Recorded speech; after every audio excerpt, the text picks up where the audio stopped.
afternoon, good evening. I'm Martha Meiser. I'm Amanda's sister, and this is my husband, Andy. And we have the honor of welcoming you to this Remembrance for Joel. Everyone in this room, and we also have some people joining us by Zoom. And I want to thank all of you for coming here today. This is a really rather special day for a really rather special man. And I want to thank, at the very beginning, the Levesnick Center and Janet Black and the whole team here for making this beautiful space available where we can gather and also see Joel's artwork at the same time. So thank you very much. One bit of housekeeping before we start. If you should need it, the restrooms are out that way, out the door, and then down the stairs and a right and a left. There's a ladies' room and a family room. So if you're a man looking for a men's room, go to the family room.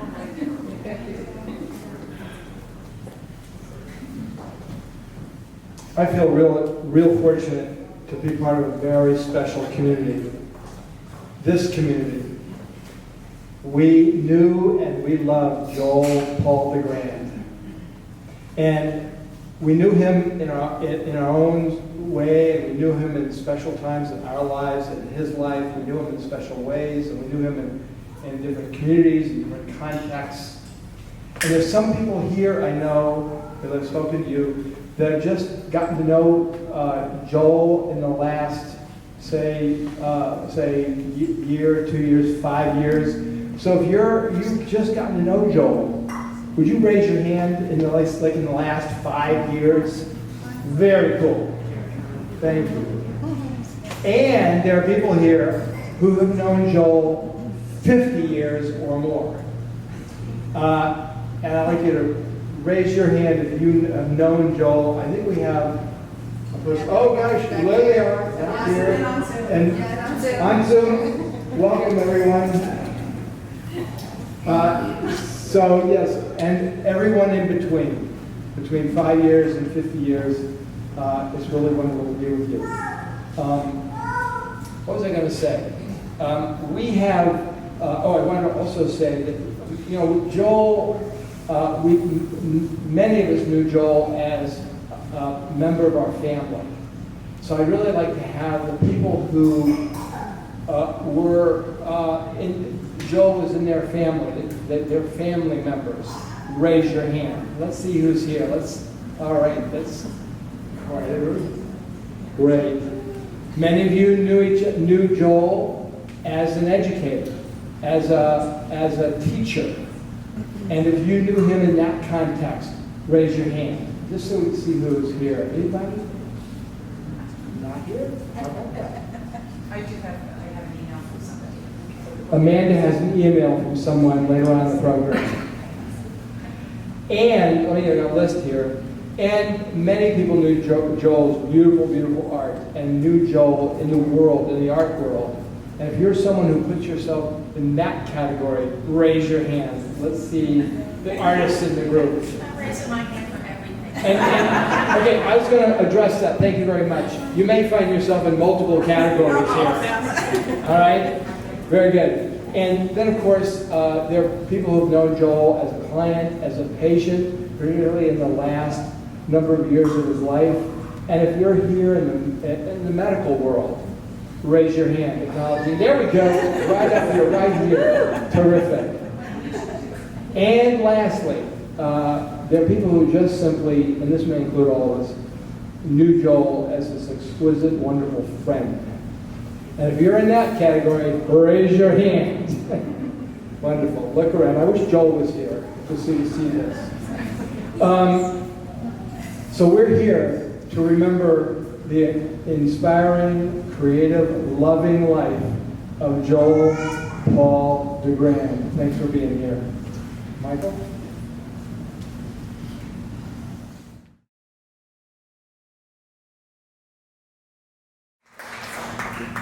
If anyone needs Kleenex, we have, and I mean, just wave your hand. We've got them here. Thank you.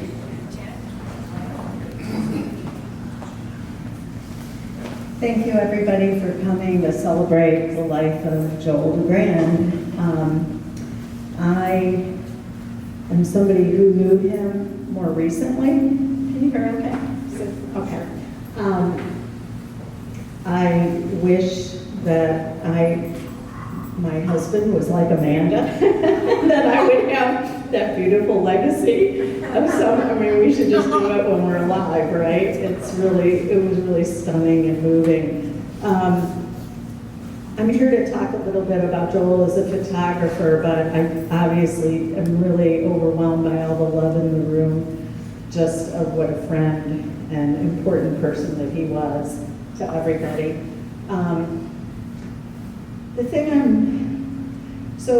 I've known Joel's work for about, I think it's like about 15 years, because in a past life I was an artist, and I was actually in a couple shows where Joel was, and I didn't know Joel and Amanda yet, but I remember seeing these really beautiful sort of, I can't think panoramic views of Italy, and just an amazing amount of competency and vision. But about 5 years ago, Amanda and Joel asked me and my colleague Laura to come over to their house to see what we get to see a lot of artwork, okay? We really do. And we love to do it for friends and so forth, but I'm just telling you about the mindset we were going to enjoy being with Amanda and Joel. But honestly, I was absolutely floored by the leap that the work took. And that's my opinion, and maybe other people like the earlier work, but I think that when Joel at the end of the video is talking about where he's going to evolve, it was pretty darn close to that already. The liveliness, I'm so struck by him being ill and making the most lively, wonderful, quirky photographs that I've really laid eyes on. I think they're just amazing. The scale of them and sort of this photographing of these characters who, for me, represent a lot of the other, and making them mesh with their backgrounds and have music and have this three-dimensional quality. I've never seen that one in person, so I'm really struck. I just think that he was a terrific artist, and of course it's sad to not be able to see where his work would eventually go, but he sure was prolific at the end, and what a great life, really, what a great life to be so loved, to have people, to have his loving life, and to be productive and creative up to the very end, I think is what I am struck with Joel. And I will miss him, but boy, you sure did a good job of bringing him to life tonight. So.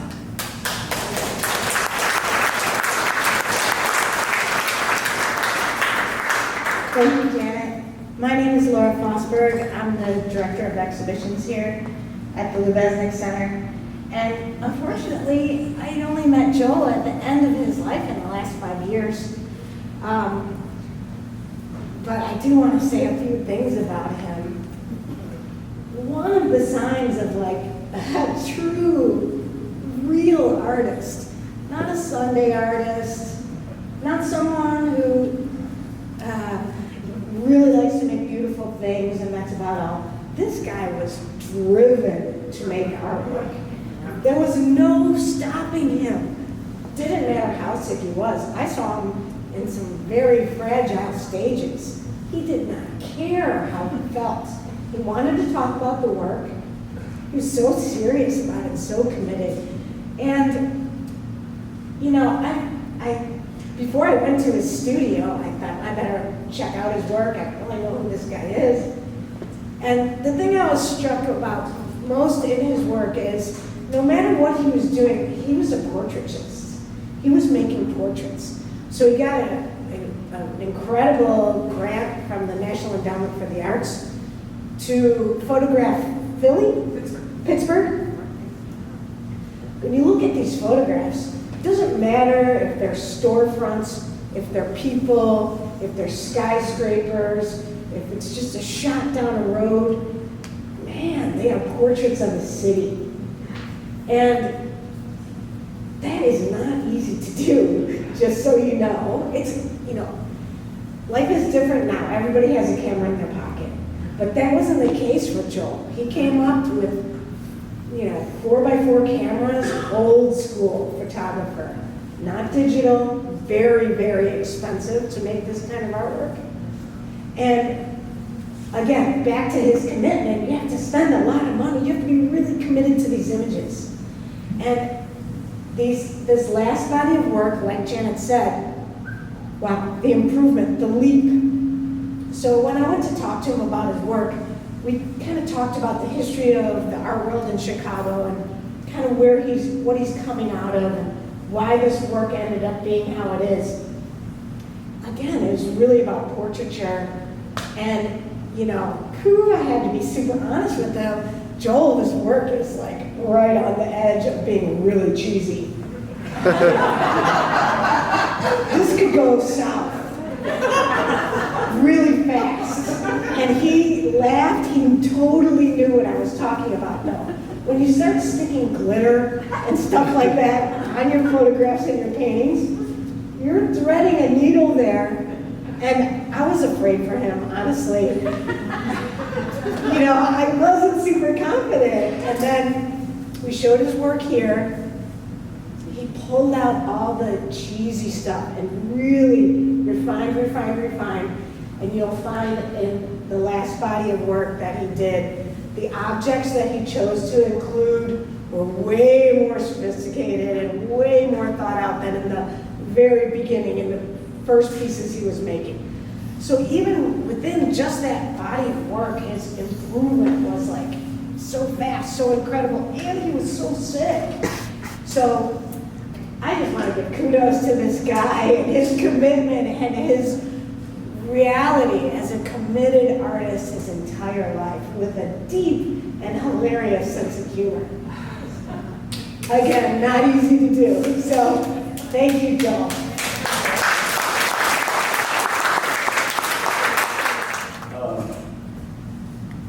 I don't normally wear black, but this was designed. I got the invitation. It was DeGrand business casual, so here we are. I do see a lot of black in the room and celebrating Joel. Huh? What's your hat?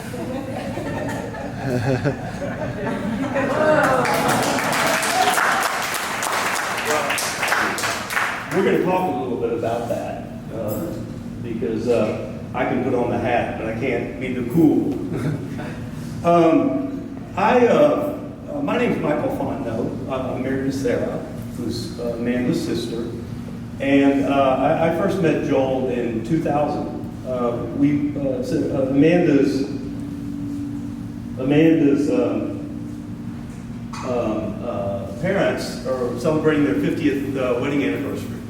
And they took a cruise, and they took their 4 kids, just point adults, Vance, Martha, Amanda, and Sarah, and the hangers-on, you know, Stacy and Andy and Joel and I. They invited us all to go on this Bermuda cruise.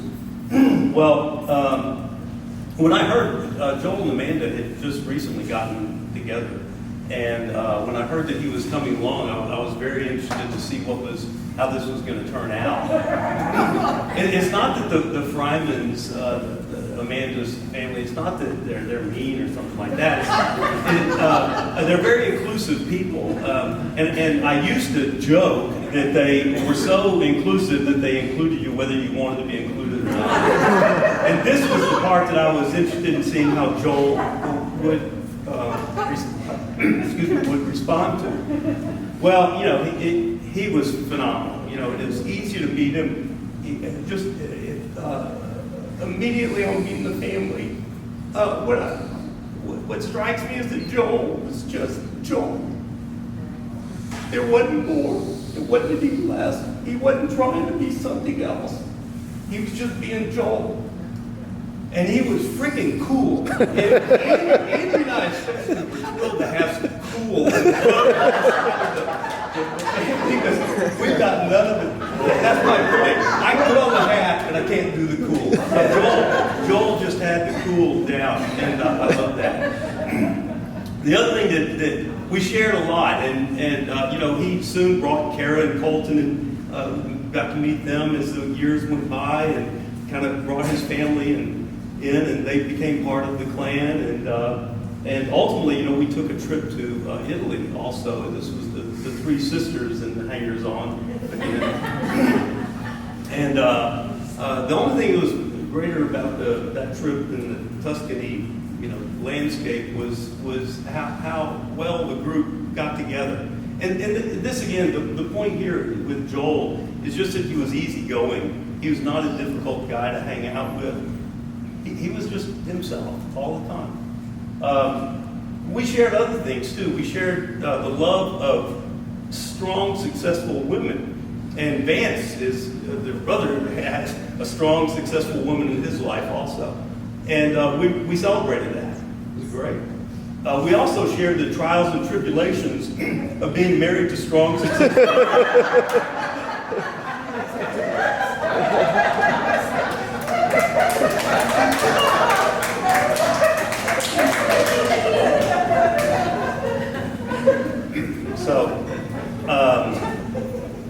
But at any rate, you can,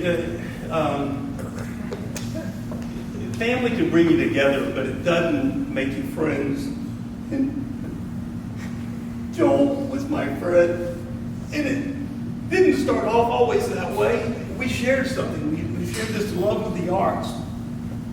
And again, what you've heard is true in my experience, because I'm a guy who loves the arts.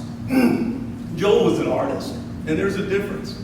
He had the commitment and the courage and to bring a piece of work, a piece of art to excellence. And he was so insightful, and he was honest with you, but he was also kind, and he was also supportive. And in my own life, I feel like I can be insightful, and I can be kind, but it's hard to be insightful for me and kind at the same time. Joel could do that. He really could. And over the years, I actually worked with him on some of the iteration projects. I wrote some music for these pieces. And so we really developed a real working relationship as well as a bond of friendship. And I would share with him pieces of music that I was writing. And, I used to think it was because he had this teaching background.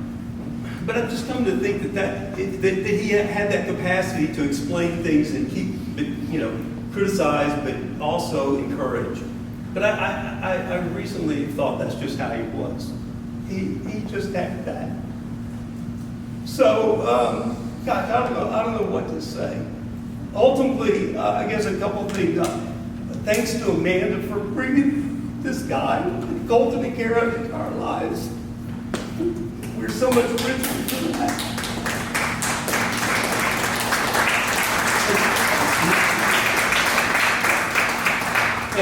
And the second thing, the thing that hurts the most is just I miss him. I really miss him. Yes, can everyone hear me? Yes. All right, wow. You guys are pretty from up here. Wow. Joel, you didn't tell me all these people were going to be here. How pretty your family was. Look at them all sitting here. Can you believe we pulled this off? He wouldn't have believed this. Well, we're all here now. Look at us. We're all celebrating him. Distracted, and I'm not good at public speaking, especially when I'm feeling my feelings, so bear with me. But my name is Adrian. I'm a nurse at Northwestern Medicine in Chicago. I've been an oncology nurse for 15 years, but for the last 8, I've had a primary focus in pancreas cancer. So my story with Joel started 5 years ago in September of 2016, which was exactly 1 week after he was diagnosed. Let me begin with the disclaimer. You all know what a disclaimer is, right? Okay, good. We often use them in medical presentations. It either discloses that we have a partnership with someone, or a company, or a manufacturer, or we're just getting paid. But in reality, a disclaimer just tells the audience that what is said in this room stays in this room. Okay, good. I'm glad we're on the same page. With that said, I have never, I repeat, never been to a patient's wake, funeral, or celebration. Ever.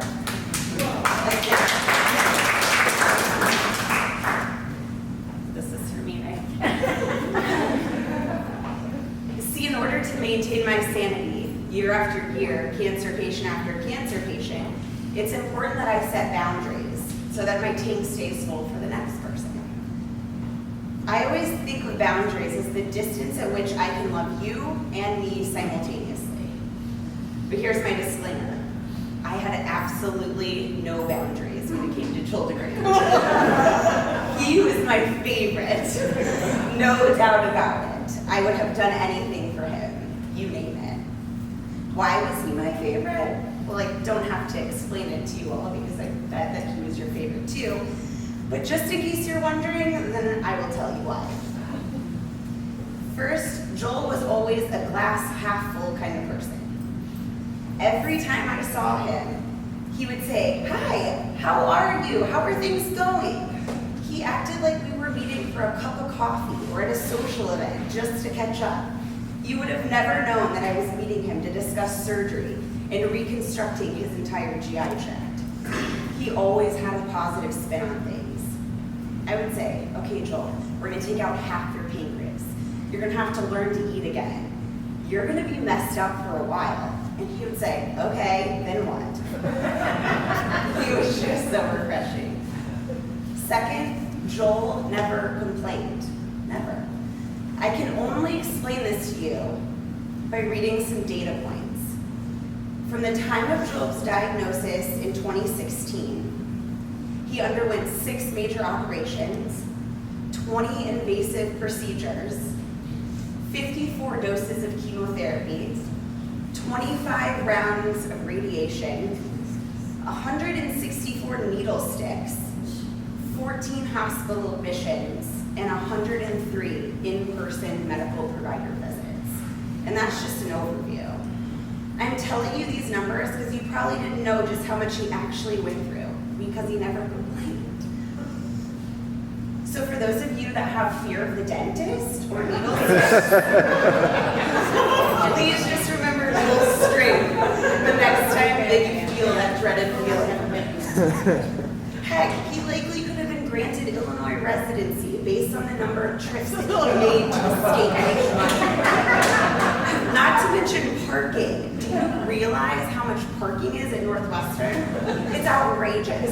He literally could have bought an island. Next, Joel had the most unique character about him. I mean, look at this hat. He literally made a trademark for himself. Almost everyone knew him at Northwestern as the guy with the cool black hat. His spunk and his attitude truly gave him life. I believe that his positive attitude and roll with the punches demeanor really provided him with more time. That, or he had a really stupid pancreas cancer. I say that just because he beat all odds.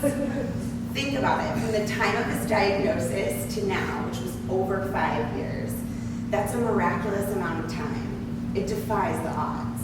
Medical statistics show that around 11% of people that are diagnosed with pancreas cancer are still alive 5 years later. And that statistic only recently went up. It just went up a few years ago, and it used to only be 5% of people survive 5 years after their diagnosis. Lastly, Joel and Amanda's love. They were the best team. The best of the best. There was no doubt that these two were best friends and that they loved each other. Every time I called Joel to talk about his care, he'd say, "Adrian, please, just call Amanda. She's taking care of everything." He truly trusted her with his life. That is an amazing kind of love. I I rarely had to worry about Joel because I knew Amanda was there taking care of him.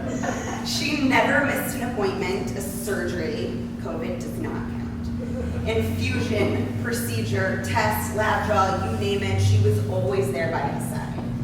I can tell you that being a caregiver is just as draining as being the patient. Honestly, I worry about the caregiver more. Amanda was an angel. She took her job with grace. She was the 24-hour nurse. I always trusted what she told me. Her assessments were spot on. She cared for Joel day in and day out like no other. She never complained, and she always kept her head up and somehow suppressed her fears. Amanda, I admire you. You're an amazing person, and I want you to be proud of what you've done, because I know it wasn't easy. I do have an honorary nursing pen here for you.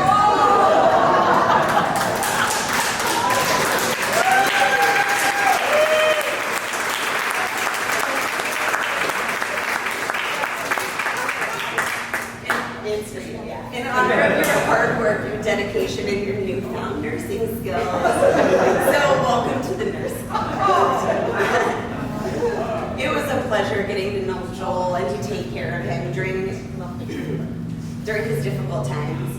He became my friend, and I looked forward to seeing him. He was such a wonderful person, and he'll always be my favorite. Remember our disclaimer. In a weird way, I'm gonna miss sitting at dinner with my husband and getting the latest text message from Joel and Amanda that included detailed pictures of his latest poop, drain output, and surgical excision. I secretly always loved getting those messages because that meant that he was still with us. Until the next time, friends, I hope you have your camera, your smile, and your cool black hat. See you when I see you.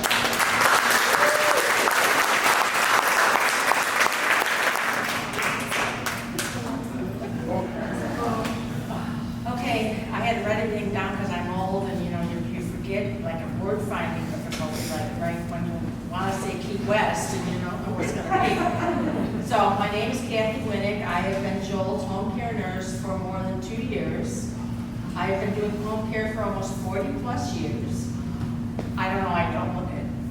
And in that time I have come across only a handful of patients and families who have changed my life, not the other way around. Joel and Amanda were a real team. At first, when I started coming, Amanda was so afraid that something she would do would cause Joel to die quicker. And even though she never thought she could end up being a master of giving, she gave injections, flushings, removing chemo needles, and she knows more than the company when it came to the freestyle, his diabetic monitoring, because she called probably the company owner day and night. She didn't believe what the readings were. There were times that he would come over and everyone was not talking. Joel would say, he's been a real pain in the ass. Or Amanda would say, he's really pissing me off.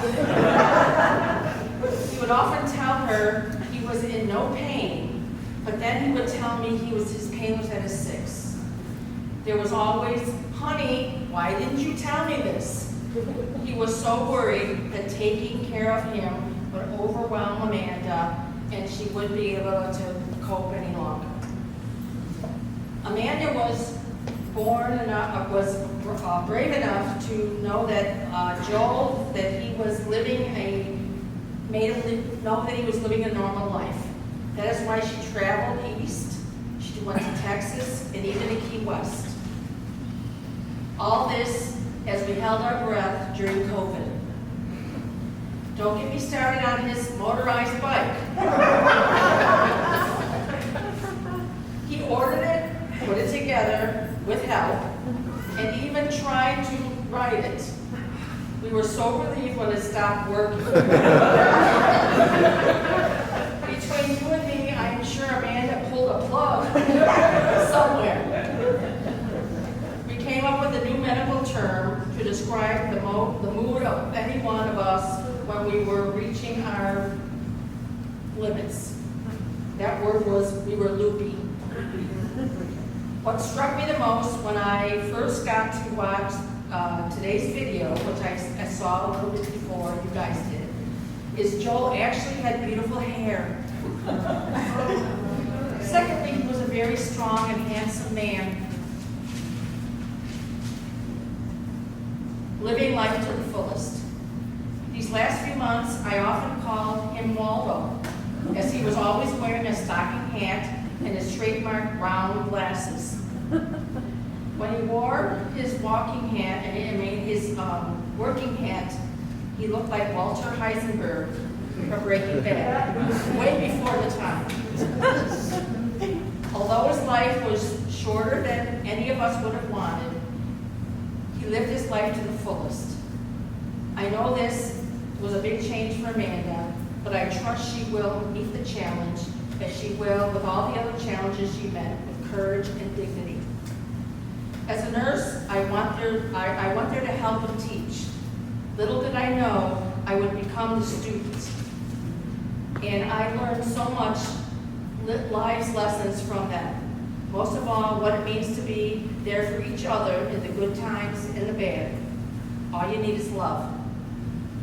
To end, I would like to read a quote from Ralph Waldo Emerson that embodies all any one of us would want as our legacy. When I read this, I think of Joel.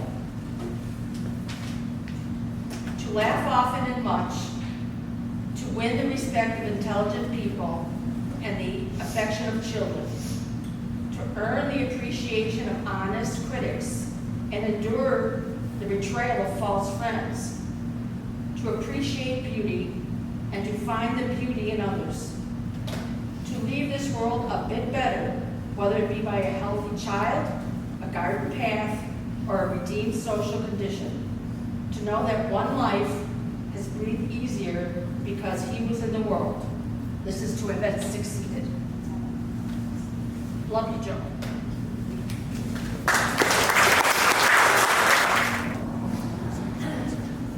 Hi, my name's Colton. I'm Joel's son. He's taller than the rest of us. Yeah.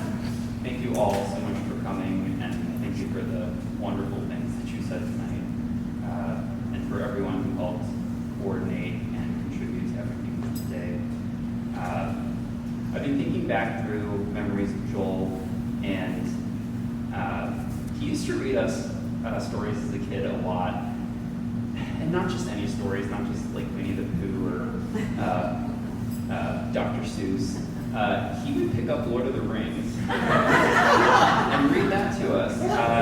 And he liked to jump around through the books, not just front to back. He would pick out his favorite passages, and he would read them to us over and over again, his favorite ones. And the lessons in these passages really started to sink in after the 10th time. And I found myself really enjoying them as I got older, because he never stopped. He kept reading them. And so I can't give you all the context if you're not familiar with Lord of the Rings. We don't have time to really explain it all. I mean, if you're vaguely familiar with anything, with any of it, this passage, he read this one a lot. Frodo is talking to Gandalf, and they're in the mines of Moria. And Frodo is scared because he knows that Gollum is after him. He wants the ring. And Frodo's also scared because he knows that the longer that he has the ring, the more it corrupts his own mind. And so he's working this out with Gandalf. So it starts off, but this is terrible, cried Frodo, far worse than the worst that I imagined from your warnings. What am I to do, Gandalf? For now I am really afraid. What a pity that Bilbo did not kill that vile creature when he had the chance. Pity, said Gandalf. It was pity that stayed Bilbo's hand. Pity and mercy, not to strike without need. And he has been well rewarded. Be sure that he took so little hurt from the evil and escaped in the end, because he began his ownership of the ring so with pity. I'm sorry, said Frodo, but I'm scared, and I don't feel pity.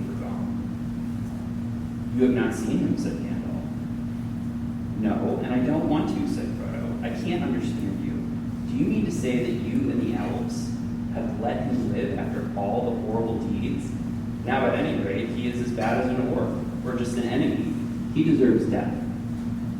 Deserves it, said Gandalf. I dare say he does. Many that live deserve death, and some that die deserve life. Can you give it to them, Frodo? Then don't be too eager to deal out death and judgment, for even the very wise cannot see all ends. I have not much hope for Gollum, and I have not much hope that Gollum can be cured, but there is a chance. My heart tells me that he has some part to play, for good or for evil, and when that comes, the pity of Bilbo may rule the fate of many, yours not least. In any case, we didn't kill him. The Wood Elves have him in prison, but they treat him with such kindness that they can find in their wise hearts. And this next one, considering all that Joel had been through, I just thought this one was appropriate. It's one of my favorites. Frodo and Sam have just destroyed the ring. They're outside on the steps of Mount Doom. And it starts off like this. Well, this is the end, Sam Kennedy, said a voice by his side. And there was Frodo, pale and worn, and yet himself again. And in his eyes, there was peace now. Neither strain of will, nor madness, nor any fear. His burden was taken away. There lay the dear master of the sweet days in the Shire. Thank you.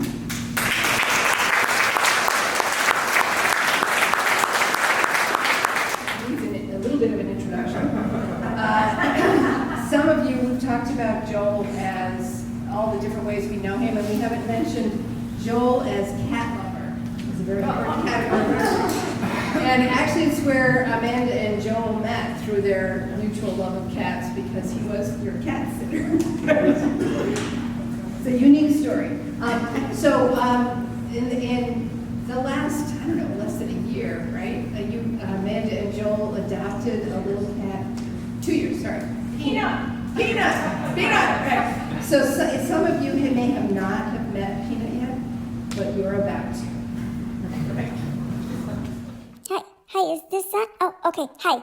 My name is Peanut, and my Amanda and my Papa Joel adopted me some time ago. I don't know when really, because I don't tell time. I'm a cat. You do know that cats don't tell time, right? Anyway, it was many dinners ago, and they weren't even looking to adopt another cat, but they fostered me, and after about 15 minutes, they fell in love, and then they adopted me, because I'm a peanut. Anyway, I wanted to say some things about my Papa Joel. He got a leash and walked me around Beverly Shores, but listen, I don't think that was very easy, because I stop and sniff a lot of things, and he did it, and never got impatient with me. And he would also let me sleep in the crook of his knees, and every night. And I don't think he let other cats do that, but he let me do that. So I think he thought I was special, which is grand, because I think he's special. Anyway, thank you very much for letting me share my thoughts about my Papa Joel. I didn't put myself on the program because I wasn't sure I was going to be able to do this, but I just really wanted to say a few things, and gosh, it is really cool to be up here and see you all. I and Joel would never in a million years believe this was happening. This is absolutely the way I had to do this, because I think that you all know Joel some better than others, but he was not always an easy person to know. He was an observer. He would take a step back, and he would, he was a photographer. He'd be observing the room and the landscape, and I wanted, this whole program is to share my Joel with you, all the different pieces of Joel, and I think just from what has been said, you have hopefully a bigger picture of who he was. He was the love of my life. And we had a really great run. It was amazing. And even though I wouldn't have wished those last 5 years on him or me, they were extraordinary years that I feel really grateful for, because we became so much closer than we had, and we were close, but we were a team, and the intimacy of that journey that we went on was extraordinary and beautiful, and I am grateful for it.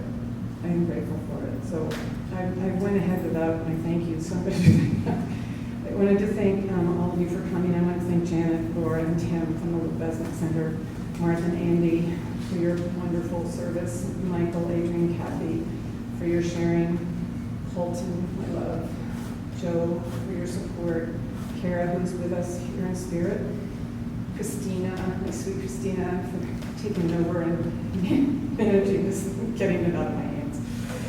My siblings, my nieces and nephews who all showed up, all these wonderful friends and neighbors, Kathy, Roy, and Jeff, and Joel's cousins. I feel like the DeGrands are as much a part of my family as the Freimans. I also want to thank Pat Goldie, who's here, because he was instrumental in helping Joel create these wonderful iterations. Can you hand me the picture?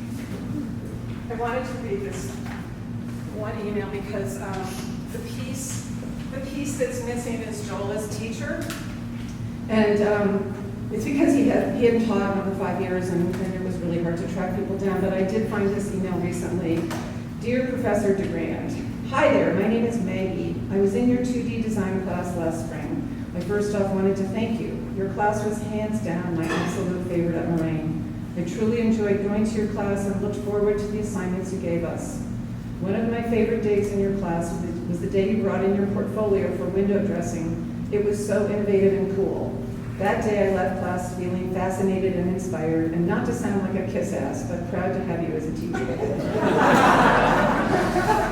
With all that being said, because of your class, I've chosen to apply to art schools. A letter of recommendation is required during the application process. I would be honored if you would consider writing a letter of recommendation for me, since you and your class have been such an integral part in my decision-making.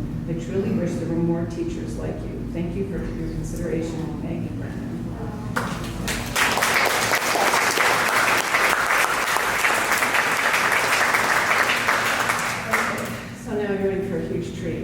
And I am too.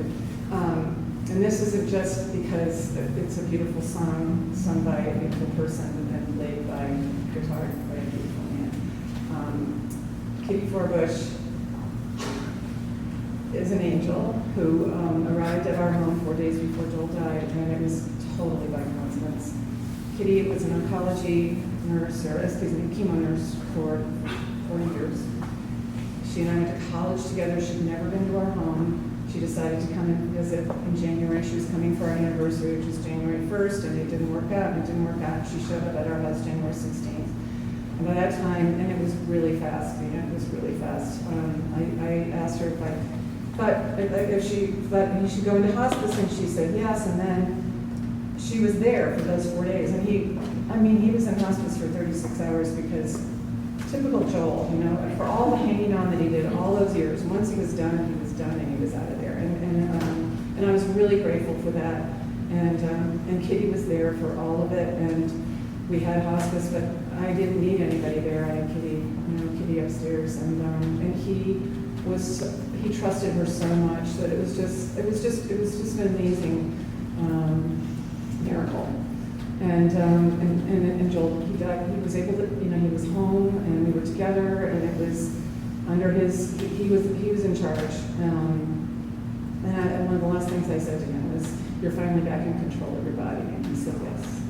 So, on that note, and Kitty, and I just remember that you wanted me to say what a profound experience it was for you too, and I'm just so grateful for your friendship and for the fact that you were there. So, I would like to introduce Kitty Forbush and Michael Font, and they'll sing The Water Is Wide. I can't believe. Good. All right.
We'll bring this to an end.